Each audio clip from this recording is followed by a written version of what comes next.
Hello hello साऊ, अगं doctor साहेब आलेत, त्यासनी तुझ्याशी बोलायचं आहे, काहीतरी महत्वाचं. साऊ, अगं तूच बोल ग आता त्यांच्याशी.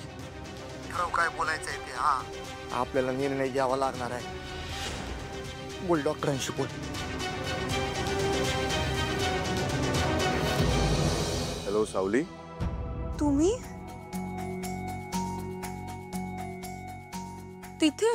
अप्पूला भेटायला आलोय. अप्पूला बोलायचंय तुझ्याशी, बोल त्याच्याशी. हॅलो अक्की, कशी आहेस तू?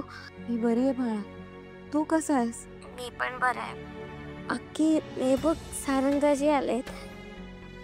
पण अक्की, सारंगदाजींबरोबर तुला बी यायला पाहिजे होतं.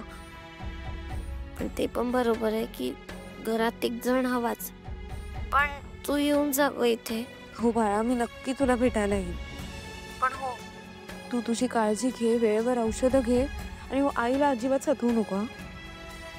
अगं हो अक्की, आत्ता सारंगदाजी बी हेच सांगत होते. हे घे, सारंगदाजींशी बोल.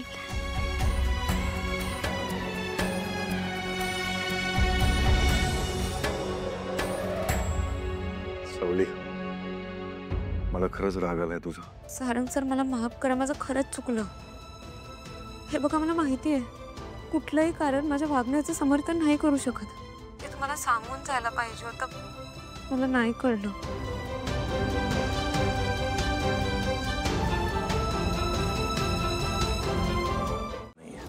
कोण बोललं तुम्ही काही केलंय?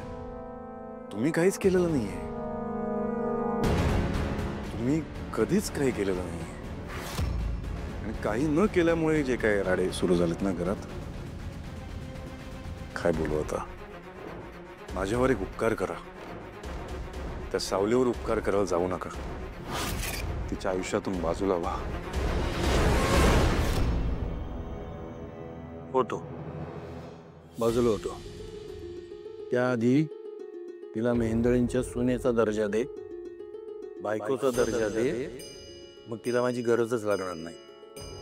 काय आहे ना, पोटची नसली तरी पोरगी आहे माझी.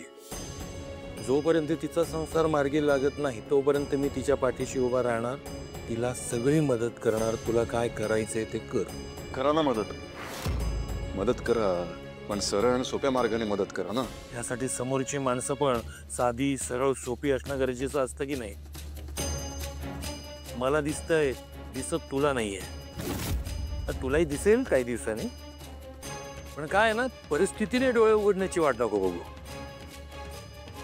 स्वतः डोळसपणे परिस्थितीकडे बघ आणि मग त्याच्यावर सत्सद विवेक बुद्धीने विचार कर. सत्य तुझ्या आजूबाजूलाच आहे, फक्त शांत डोक्याने त्याच्याकडे बघण्याची गरज आहे. तेवढं बघ. देवा, सावलीवर बारीक लक्ष ठेवा.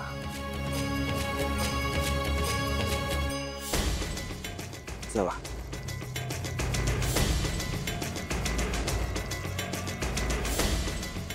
देवा, यांच्यावर बारीक लक्ष ठेवा.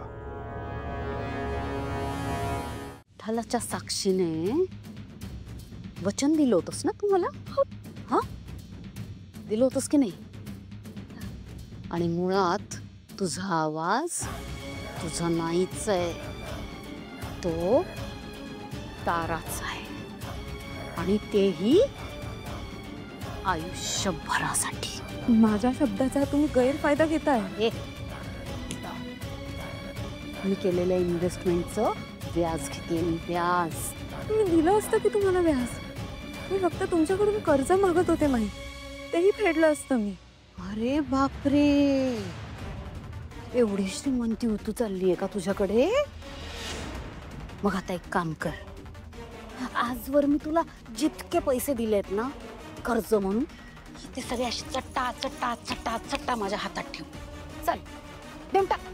येतेस? आहे दानत?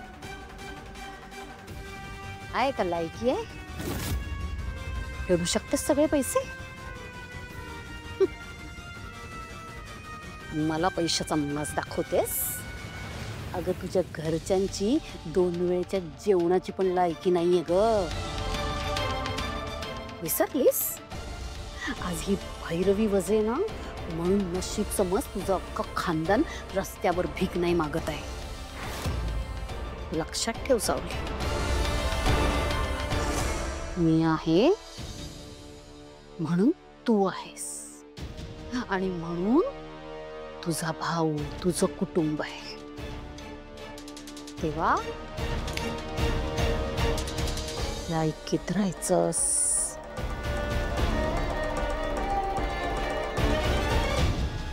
माई, एखाद्याच्या संकटांच्या विटांवर तुम्ही तुमचा महाल उभा करताय. एक दिवस पत्त्यांसारखी ती इमारत कोसळेल.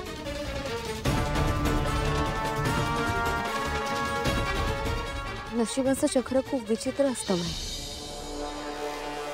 कोणास ठाऊक, उद्या तुमच्याकडे माझा आवाज असेल, तारा मॅडम सुद्धा असतील, पण नियतीने धोका दिला तर